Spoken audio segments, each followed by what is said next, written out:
ಇವತ್ತು ವಿಶೇಷವಾಗಿ ನಮ್ಮ ಧರ್ಮಸ್ಥಳ ಗ್ರಾಮದವರೇ ಸೇರಿಕೊಂಡು ಪತ್ರಿಕಾಗೋಷ್ಠಿಯನ್ನು ನಡೆಸುವಂಥದ್ದು. ಇದರ ಉದ್ದೇಶ ಏನು ಅಂತ ಹೇಳಿದರೆ, ಧರ್ಮಸ್ಥಳ ಹಿತರಕ್ಷಣಾ ವೇದಿಕೆ ಎಂಬ ಅಡಿಯಲ್ಲಿ ನಾವು ಇದೇ ಬರುವ ತಾರೀಕು 27 ಅಂದರೆ ನಾಳೆಲ್ಲ ನಾಡಿದ್ದು ಗುರುವಾರದ ಹೊತ್ತು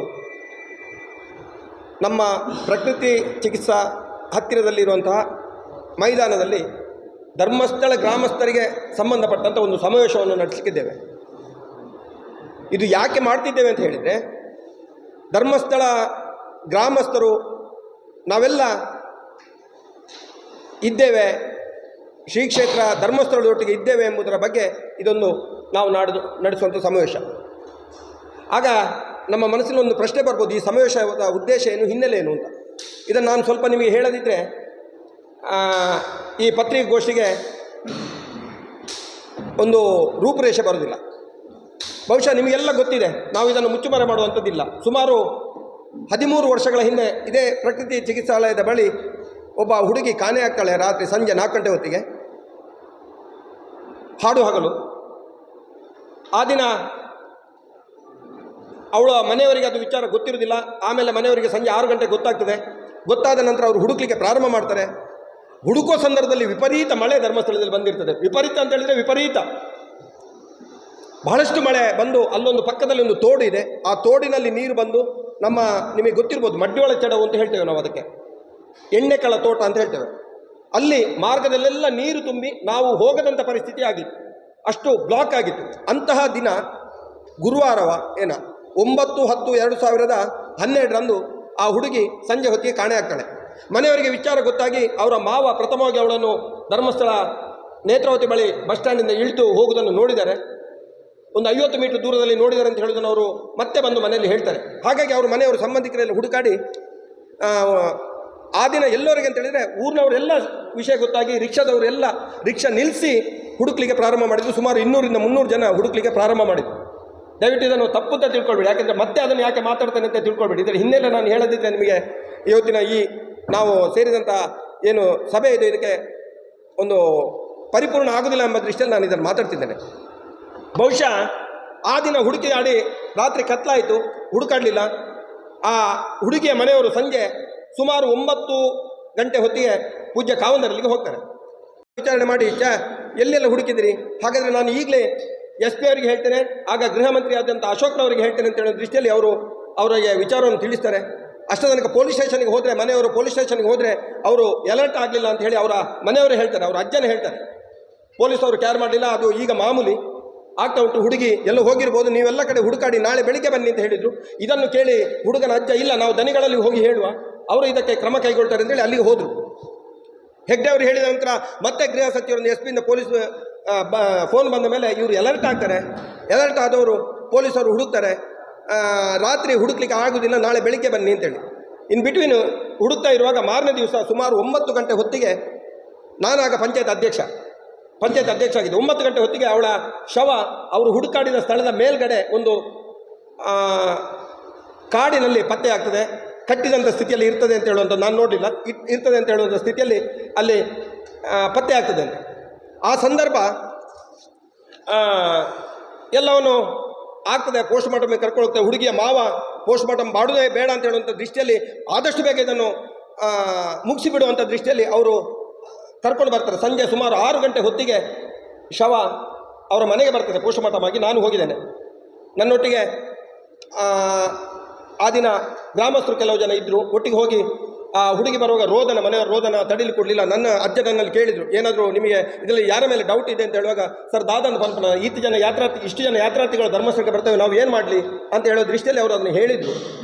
ಆಮೇಲೆ ಮಾರನೇ ದಿವಸ ಇದೇ ವಿಚಾರವನ್ನು ನಾನು ವಸಂತ ಬಂಗೇರರ ಗಮನಕ್ಕೆ ತಂದಾಗ, ಲೋಕಸಭಾ ಚುನಾವಣೆ ಸಂದರ್ಭ ಅದು, ಜನಾರ್ದನ್ ಪೂಜಾರಿಯವರು ಬೆಳ್ತಂಗಡಿಗೆ ಬಂದು ಸಾರ್ವಜನಿಕ ಸಭೆ ಮಾಡೋರಿದ್ದರು, ಹರೀಶ್ ಕುಮಾರ್ ಇದ್ದರು. ನಾವೆಲ್ಲ ಒಟ್ಟಿಗಾಗಿ ಹೋಗಿ ಮನೆಗೆ ಭೇಟಿಯಾದೆವು. ಜನಾರ್ದನ್ ಪೂಜಾರಿ, ವಸಂತ ಬಂಗೇರ, ಹರೀಶ್ ಕುಮಾರ್ರೆಲ್ಲ ಅವರ ಕೈಲಾದಷ್ಟು ಸಹಾಯವನ್ನು ಮಾಡಿದರು.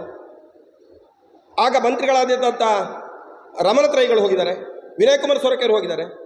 ಆಮೇಲೆ ನಾನೇ ಅವರನ್ನೆಲ್ಲ ಕರ್ಕೊಂಡು ಹೋಗಿದ್ದೇನೆ. ಅಭಯಚಂದ್ರ ಜೈನ್ರವರು ಹೋಗಿದ್ದಾರೆ. ಇವರನ್ನೆಲ್ಲ ಕರ್ಕೊಂಡೋಗಿ ಅಲ್ಲಿ ಅವರಿಗೆ ಸಾಧ್ಯವಾದಷ್ಟು ಅವರಿಗೆ ನಾವು ಸಹಾಯವನ್ನು ಮಾಡಿದ್ದೇವೆ ಆ ಸಂದರ್ಭದಲ್ಲಿ. ಆಗ ಮಂತ್ರಿ ಆಗಲಿಲ್ಲ, ರಮಣತ್ರಯ ಅವರು ಮಂತ್ರಿ ಇಲ್ಲ, ಆಗ ಶಾಸಕರಾಗಿದ್ದು ಬಂಟ್ವಾಳದ್ದು. ಆ ಸಂದರ್ಭದಲ್ಲಿ ಗೃಹ ಸಚಿವರು ಕೂಡ ಭಾಳಷ್ಟು ಪ್ರಯತ್ನ ಪಟ್ಟು ಪೊಲೀಸರಿಗೆ ಡೈರೆಕ್ಷನ್ ಕೊಟ್ಟರು. ಇದೆಲ್ಲ ಆಗಿ 1 ತಿಂಗಳ ಮೇಲೆ ಒಂದು ವರ್ಗ, ಒಂದು ಗುಂಪಿನವರು ಅವರ ಸೌಜನ್ಯ ಮನೆಗೆ ಭೇಟಿ ಆಗ್ತಾರೆ, ಹುಡುಗಿಯ ಮನೆಗೆ ಭೇಟಿ ಆಗ್ತಾರೆ. ಭೇಟಿಯಾಗಿ ಇದು ಎಲ್ಲ ಧರ್ಮಸ್ಥಳದವರೇ ಮಾಡಿದ್ದು. ಅದರ ಮಧ್ಯೆ ನಮ್ಮ ಕ್ಷೇತ್ರದ ಕೆಲವು ಹುಡುಗರು ಬಾಹುಬಲಿ ಬೆಟ್ಟಕ್ಕೆ ಸಂಜೆ ಹೋಗುವಂಥ ಪದ್ಧತಿ ಯಾವತ್ತು, ಯಾಕೆಂತ ಹೇಳಿದರೆ ಅಲ್ಲಿ ಯಾರಾದರೂ ಕೂತ್ಕೊಂಡಿದ್ದಾರಾ, ಅಲ್ಲಿ ಯಾವತ್ತು ಇದು ನಡೆಯುವಂಥದ್ದು ಕಾಡು, ಅಲ್ಲಿ ಕೂತ್ಕೊಂಡಿದ್ದವ್ರನ್ನ ಕೆಳಗೆ ಕಳಿಸಿ ಗೇಟ್ ಹಾಕಿ ಬರುವಂಥ ಪದ್ಧತಿ. ಒಂದು 5 ಜನ ಯುವಕರಿಗೆ ಆ ಡ್ಯೂಟಿ ತಿಂಗಳಿಗೆ 5 ಜನರಿಗೆ ಇರ್ತದೆ. ಆ ಪ್ರಕಾರ ಒಂದು 5 ಜನ ಯುವಕರು ಮೇಲ್ಗಡೆ ಹೋಗ್ತಾರೆ. ಹೋಗ್ಕೊಂಡಿರೋ ಒಬ್ಬ ಕುರುಚಲ್ ಗಡ್ಡೆ ಬಿಟ್ಕೊಂಡು ಒಂದು ಕಡೆ ಕೂತ್ಕೊಂಡಿರ್ತಾನೆ.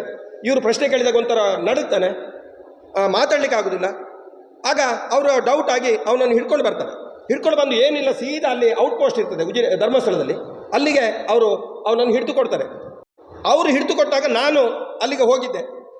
ಯೋಗೀಶ್ ಕುಮಾರ್ SI ಆಗಿದ್ರು, ನಾನು ಹೋಗಿದ್ದೆ. ಅವನನ್ನು ನೋಡ್ಲಿಕ್ಕೆ ಆಗೋದಿಲ್ಲ, ಒಳಗಡೆ ಕೂತ್ಕೊಳ್ತೇನೆ. ನಾನು ಕೇಳಿದೆ ಒಮ್ಮೆ ನೋಡು ಅಂತೇಳಿ. ನೋಡುವಾಗ ಕುರುಚಲ ಗಡ್ಡ ಬಿಟ್ಟಿದ್ದಾನೆ, ಅವನಿಗೆ ಯಾವುದೇ ಮಾಹಿತಿ ಇಲ್ಲ, ಏನು ಗೊತ್ತಿಲ್ಲ ಅವನಿಗೆ. ಒಟ್ಟಾರೆ ಕೂತ್ಕೊಂಡಿದ್ದಾನೆ, ಡ್ರಗ್ಸ್ ವಾಸನೆ ಬರ್ತಾ ಇದೆ, ಒಂದಿಷ್ಟು ಚಾಕ್ಲೇಟ್ ಇದೆ ಅವನ ಬ್ಯಾಗಲ್ಲಿ, ಒಂದು ಚೀಲ ಇದೆ, ಎಲ್ಲವನ್ನು ಬಿಟ್ಟುಕೊಂಡು ಕೂತ್ಕೊಂಡು. ಆಗ ನಾನು ಕೇಳಿದೆ, ಅವನ ಮೈಯಲ್ಲಿ ಗಾಯ ಕೂಡ ಇತ್ತು, ಇದು ನಾನು ಕಣ್ಣಾರೆ ಕಂಡದ್ದು. ಹಾಗಾದರೆ ಇವನನ್ನು ನೋಡಿದವರು ನಿನ್ನೆ ಅಲ್ಲೋ ಈ ಕುರುಚಲ್ ಗಡ್ಡ ಬಿಟ್ಟುಕೊಂಡು ಒಬ್ಬ ಇದ್ದ ಅಂತ ಹೇಳುವಂಥ ಮಾಹಿತಿ ನಮಗೆ ಬಂದಿತ್ತು ಅದಕ್ಕೆ ಮೊದಲೇ. ಆಗ ನಾನು ಕೇಳಿದೆ ಯಾರು ಹೇಳಿದ್ದು ಅಂತ. ಹೇಳುವಾಗ ಒಂದು 2 ಜನ ಯುವಕರು ಬಂದು ಅವರನ್ನು ಗುರುತಿಸ್ತಾರೆ. ಇವನೇ ಕುರುಚಲ್ ಗಡ್ಡ ಬಿಟ್ಟವನು, ಇವನೇ ನಿನ್ನಲ್ಲಿ ನಿಂತುಕೊಂಡಿದ್ದವನು ಅಂತ ಅವರು ಹೇಳ್ತಾರೆ. ಹೇಳಿ ಇದೆಲ್ಲ ಆದ ಮೇಲೆ 1 ತಿಂಗಳ ಮೇಲೆ ಒಂದು ಗುಂಪು ಅವರ ಮನೆಗೆ ಬರ್ತದೆ. ಬಂದವರು ಅಲ್ಲಿ ಇದು ಧರ್ಮಸ್ಥಳದವರು ಕೊಲೆ ಮಾಡಿದ್ದು, ಇಲ್ಲಿ ಪಾಳೆಗಾರರ ಆಡಳಿತ ಇದೆ ಅಂತ ಹೇಳುವಂಥ ದೃಷ್ಟಿಯಲ್ಲಿ ಧರ್ಮಸ್ಥಳದ ರಿಕ್ಷಾದವರ ಮೇಲೆ, ವಾಹನದವರ ಮೇಲೆ, ಆಮೇಲೆ ಅಂಗಡಿಯವರ ಮೇಲೆ, ಧರ್ಮಸ್ಥಳ ಗ್ರಾಮಸ್ಥರ ಮೇಲೆ ಆರೋಪವನ್ನು ಹಾಕಿದ್ದು. ಇದು ಇವರೇ ಮಾಡಿದ ಕೊಲೆ ಅಂತೇಳಿ. ಇದನ್ನು ನಾವು ಧರ್ಮಸ್ಥಳ 16/11/2012 ನಾವು ಬೆಳ್ತಂಗಡಿಯಲ್ಲಿ ಪ್ರತಿಭಟನೆ ನಡೆಸ್ತೇವೆ ಇದರ ವಿರುದ್ಧ. ಯಾಕೆಂತ ಹೇಳಿದರೆ ಧರ್ಮಸ್ಥಳದವ್ರದ್ದು ಯಾವುದೇ ಕೈವಾಡ ಇದ್ದರೆ ನೀವು ಇವರನ್ನು ಬಂಧಿಸಿ ಅಂತ ಹೇಳುವ ದೃಷ್ಟಿಯಲ್ಲಿ ಅಥವಾ ತನಿಖೆ ನಡೆಸಿ ಅಂತ ಪೊಲೀಸ್ನವರಿಗೆ ನಾವು ಆ ಸೂಚನೆಯನ್ನು ಕೂಡ ಕೊಟ್ಟೆವು. ಅದರ ಮಿಡ್ಲಲ್ಲಿ ಸೌಜನ್ಯ ಕೊಲೆಯಾದ ಮಾರನೇ ದಿವಸ ಇದರ ಹಿಂದೆ ಇದ್ದಾರೆ ಅಂತ ಹೇಳುವಂಥ ದೃಷ್ಟಿಯಲ್ಲಿ ಒಂದು 5 ವರ್ಷಕ್ಕೆ ಹಿಂದೆ ಮತ್ತೆ ಪುನಃ 1 ವರ್ಷಕ್ಕೆ ಹಿಂದೆ ಇದು ಎದ್ದುಕೊಂಡಿತ್ತು. ಅವನು ನಿರಪರಾಧಿ ಅಂತ ಹೇಳುವಂಥ ದೃಷ್ಟಿಯಲ್ಲಿ ಅವರು ಎದ್ದುಕೊಂಡ್ರು. ಕೋರ್ಟ್ನಲ್ಲಿ ಎಲ್ಲ ರೀತಿಯ ತನಿಖೆಗಳು ನಡೆದ ಮೇಲೆ ನಿರಪರಾಧಿ ಅಂತ ಹೇಳುವಂಥದ್ದು ಎದ್ದುಕೊಂಡಿತ್ತು. ಆ ನಂತರ ಇತ್ತೀಚೆಗೆ ಎಲ್ಲಿವರೆಗೆ ಇದು ಮುಟ್ಟಿದೆ ಅಂತ ಹೇಳಿದರೆ, ಶ್ರೀ ಕ್ಷೇತ್ರ ಧರ್ಮಸ್ಥಳದಲ್ಲಿ ದೇವರಿಲ್ಲ, ಅಲ್ಲಿ ಮಂಜಸ್ವಾಮಿ ಇಲ್ಲ, ಅಣ್ಣಪ್ಪ ಸ್ವಾಮಿ ಇಲ್ಲ, ಇದನ್ನು ಒಡೆದಾಕಬೇಕು ಅಂತ ಹೇಳುವಂಥ ದೃಷ್ಟಿಯಲ್ಲಿ ಧರ್ಮಸ್ಥಳ ಚಲೋ ಮಾಡ್ತೇವೆ, ಧರ್ಮಸ್ಥಳಕ್ಕೆ ಬರ್ತೇವೆ ಅಂತ ಹೇಳುವಂಥ ದೃಷ್ಟಿಯಲ್ಲಿ ಇವತ್ತು ಹೇಳಿಕೆಗಳು ಬರ್ತಾ ಇದ್ದಾವೆ. ಫೇಸ್ಬುಕ್ಕಿನಲ್ಲಿ, ಸಾಮಾಜಿಕ ಜಾಲತಾಣದಲ್ಲಿ ಬೇಕಾದಷ್ಟು ಹೇಳಿಕೆಗಳು ಬರ್ತಾ ಇದ್ದಾವೆ. ಹಾಗಾಗಿ ಇದರ ಹಿಂದೆ ಕಾಣದ ಕೈಗಳು ಬೇಕಾದಷ್ಟು ಇದ್ದಾವೆ. ಶ್ರೀ ಕ್ಷೇತ್ರ ಧರ್ಮಸ್ಥಳದಲ್ಲಿ ಯಾವತ್ತಿಗೂ ಕೂಡ ಯಾವುದೇ ತೊಂದರೆಗಳಾಗಲಿಲ್ಲ. ಕ್ಷೇತ್ರ ಸ್ವಚ್ಛವಾಗಿದೆ, ಇಲ್ಲಿ ಆಡಳಿತ ಸ್ವಚ್ಛವಾಗಿದೆ, ಎಲ್ಲ ರೀತಿಯಲ್ಲೂ ಇಲ್ಲಿ ವ್ಯವಸ್ಥೆಗಳು ನಡೀತಾ ಇದ್ದಾವೆ. ಅನ್ನದಾನ ಇರಲಿ, ಪ್ರತಿಯೊಂದು ಕಾರ್ಯಕ್ರಮಗಳು ಏನಿದೆ ಅದು ವ್ಯವಸ್ಥಿತವಾಗಿ ನಡೀತಾ ಇದ್ದಾವೆ. ಇಲ್ಲಿ ಸರಿ ಇಲ್ಲ ಅಂತ ಹೇಳುವಂಥ ಆರೋಪವನ್ನು ಹಾಕ್ತಾ, ಆಮೇಲೆ ಧರ್ಮಸ್ಥಳದವರು ಇದನ್ನು ಕೊಲೆ ಮಾಡಿದ್ದು ಧರ್ಮಸ್ಥಳದವರು ಇದರ ಹಿಂದೆ ಇದ್ದಾರೆ ಅಂತ ಹೇಳುವಂಥ ದೃಷ್ಟಿಯಲ್ಲಿ ಊರಿನವರ ಮೇಲೆ ಎಲ್ಲ ಆರೋಪವನ್ನು ಹಾಕ್ಕೊಂಡು ಬರ್ತಾ ಇದ್ದಾರೆ. ಇದು ನಮಗೆಲ್ಲರಿಗೆ ಇದು ಬೇಜಾರಾಗ್ತಿದೆ ಅಂತ ಹೇಳಿದರೆ, ನಾವು ಧರ್ಮಸ್ಥಳದ ಒಂದಲ್ಲ ಒಂದು ರೀತಿಯಲ್ಲಿ ಧರ್ಮಸ್ಥಳ ಕ್ಷೇತ್ರದಲ್ಲಿ ಹುಟ್ಟಿ ಬೆಳೆದವರು, ನಾವೆಲ್ಲ ಇಲ್ಲಿರೋರೆಲ್ಲ ಧರ್ಮಸ್ಥಳ ಕ್ಷೇತ್ರದಲ್ಲಿ ಹುಟ್ಟಿ ಬೆಳೆದವರು. ಅದರೊಟ್ಟಿಗೆ ಆ ಧರ್ಮಸ್ಥಳದ ಮೇಲೆ ಭಕ್ತಿಯಿಂದ ನಾವು ಮಂಜುನಾಥನನ್ನು ಭಕ್ತಿಯಿಂದ ಕಾಣ್ತೇವೆ, ಅಣ್ಣಪ್ಪನನ್ನು ಭಕ್ತಿಯಿಂದ ಕಾಣ್ತೇವೆ. ಆ ದೇವರ ಮೇಲೆ ಆರೋಪ ಮಾಡೋದು, ಧರ್ಮಸ್ಥಳ ಕ್ಷೇತ್ರದವರ ಮೇಲೆ ಆರೋಪ ಮಾಡೋದು ನಾವು ಧರ್ಮಸ್ಥಳ ಗ್ರಾಮಸ್ಥರು ಸಹಿಸಲಿಕ್ಕೆ ಸಾಧ್ಯ ಇಲ್ಲ. ಹಾಗಾಗಿ ನಾವು ನಾಡ್ದು ಧರ್ಮಸ್ಥಳದವರು ನಾವು ಒಟ್ಟಿಗಿದ್ದೇವೆ, ಗ್ರಾಮಸ್ಥರು ಒಟ್ಟಿಗಿದ್ದೇವೆ ಅಂತೇಳಿ ದೃಷ್ಟಿಯಿಂದ ಇದು ಸಮಾವೇಶ ಮಾತ್ರ. ದಿನಾಂಕ 27 ಗುರುವಾರದ ಹೊತ್ತು ಬೆಳಿಗ್ಗೆ 9 ಗಂಟೆಗೆ ನಾವು ಅಣ್ಣಪ್ಪ ಬೆಟ್ಟದ ಬಳಿ ಪ್ರಾರ್ಥನೆಯನ್ನು ಮಾಡಿ ಅಲ್ಲಿಂದ ಗ್ರಾಮಸ್ಥರೆಲ್ಲ ಸೇರಿ ಪಾದನಡಿಗೆಯಲ್ಲಿ ಇದೇ ಪ್ರಕೃತಿ ಚಿಕಿತ್ಸಾಲಯದ ಬಳಿ ಮೈದಾನದಲ್ಲಿ ನಾವು ಈ ಸಮಾವೇಶವನ್ನು ಹಮ್ಮಿಕೊಳ್ಳಲಿಕ್ಕಿದ್ದೇವೆ. ಸುಮಾರು 12:30ರವರೆಗೆ 2-2.5 ಗಂಟೆಗಳ ಕಾಲ ಈ ಕಾರ್ಯಕ್ರಮ ನಡೆಯಲಿಕ್ಕಿದೆ. ಇದರಲ್ಲಿ ಧರ್ಮಸ್ಥಳ ಗ್ರಾಮಸ್ಥರು ಮಾತ್ರ ಭಾಗವಹಿಸುವುದು ಇದ್ರೂ ಕೂಡ ಅಭಿಮಾನಿಗಳು, ಧರ್ಮಸ್ಥಳ ಕ್ಷೇತ್ರದ ಕೆಲವು ಫಲಾನುಭವಿಗಳಿದ್ದಾರೆ, ಆಮೇಲೆ ಹೊರಗಿನವರು ಕೆಲವರು ಕ್ಷೇತ್ರದ ಬಗ್ಗೆ ಭಕ್ತರು ಇದ್ದಾರೆ. ಇವರು ಯಾರು ಕೂಡ ಭಾಗವಹಿಸ್ಬೋದು, ಬರ್ಬೋದು ಅಂತ ಹೇಳುವಂಥ ಕರೆಯನ್ನು ನಾವು ನಿಮ್ಮ ಮೂಲಕ ಕೊಡ್ತಿದ್ದೇವೆ. ಆಮೇಲೆ ಧರ್ಮಸ್ಥಳದ ವಿರುದ್ಧ ಯಾವುದೇ ರೀತಿಯ ಸಂಚು ನಡೆದಿದ್ದರೂ ಇದರಲ್ಲಿ ಯಾವುದೋ ಒಂದು ವ್ಯವಸ್ಥಿತ ಸಂಚು ಇದೆ ಅಂತ ಹೇಳೋದು ನಮಗೆಲ್ಲ ಗೊತ್ತಾಗ್ತಿದೆ. ಸಾಮಾಜಿಕ ಜಾಲತಾಣದಲ್ಲಿ ಇದೇ ಕೊನೆ ಆಗಬೇಕು ಅಂತ ಹೇಳುವಂಥ ಸೂಚನೆಯನ್ನು ಅಲ್ಲಿ ಕೂಡ ನಾವು ಕೊಡ್ತೇವೆ. ಮತ್ತು ಕೆಲವು ಸ್ಫೋಟಕ ಮಾಹಿತಿಗಳನ್ನು ನಾವು ಅವತ್ತು ಆ ಸ್ಥಳದಲ್ಲಿ ಕೊಡಲಿಕ್ಕಿದ್ದೇವೆ. ಇದು ಪ್ಯೂರ್ಲಿ ಧರ್ಮಸ್ಥಳ ಗ್ರಾಮಸ್ಥರು ಸೇರಿಕೊಂಡು ಮಾಡುವಂಥ ಒಂದು ಸಮಾವೇಶ.